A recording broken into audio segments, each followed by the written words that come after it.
Situé au sein du vibrant quartier Saint-Michel, le secteur des Capucins raconte à lui seul plusieurs siècles d'histoire bordelaise. De son passé monastique à son effervescence commerciale actuelle, ce quartier a su traverser les âges en conservant son âme populaire et cosmopolite. Bien avant que la place ne soit tracée, ce territoire est une zone de passage stratégique dès le Moyen Âge.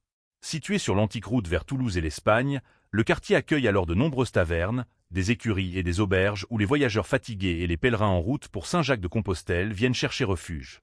Cette vocation d'accueil et de transit préfigure déjà l'identité ouverte et mouvante du lieu. Le véritable tournant survient à la fin du XVIe siècle. En 1585, sous l'impulsion du roi Henri III, l'ordre des moines capucins s'installe à Bordeaux. Ces religieux, issus d'une réforme de l'ordre franciscain, prônent un retour à une pauvreté austère. Leur nom provient de leur habit de laine brune doté d'un long capuchon pointu.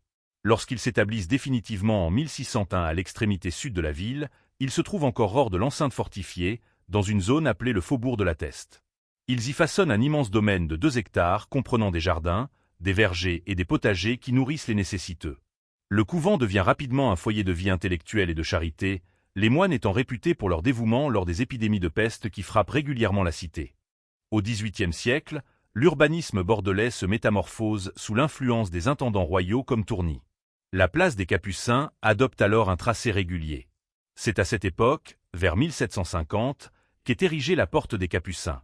Souvent confondue avec un vestige médiéval, elle est en réalité une porte de ville monumentale de style classique, conçue pour marquer le prestige de Bordeaux tout en facilitant le contrôle des marchandises entrant dans la ville. Elle symbolise la transition entre le monde rural des jardins et le monde urbain des commerces. La Révolution française marque cependant une rupture brutale. Les biens de l'église sont saisis et la chapelle des moines est démolie en 1791 pour laisser place à un espace public. Si les religieux sont expulsés, le souvenir de leur présence demeure gravé dans la mémoire collective. Au XIXe siècle, le quartier affirme sa vocation de poumon nourricier. La proximité des quais de la Garonne, où déchargent les gabarres remplis de produits du terroir, favorise l'installation de marchés de plein air. Le quartier devient une terre d'accueil pour les vagues successives d'émigrés, notamment des Italiens spécialisés dans la maçonnerie, puis des Espagnols et des Portugais fuyant les crises économiques et politiques. Cette mixité forge l'identité unique des Capucins, un lieu où se mêlent dialectes, saveurs exotiques et ateliers d'artisans. En 1915, en plein conflit mondial, la ville inaugure le marché couvert actuel. Son architecture métallique, inspirée des halles Baltard de Paris, remplace les structures précaires en bois.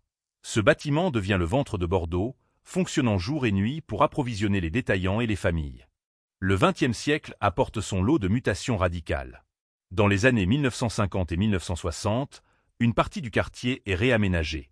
L'ancien couvent, qui servait encore de caserne et de lieu d'enseignement, est en grande partie détruit pour laisser place à la Chambre de commerce et d'industrie, un bâtiment imposant qui contraste avec les façades en pierre de taille traditionnelle.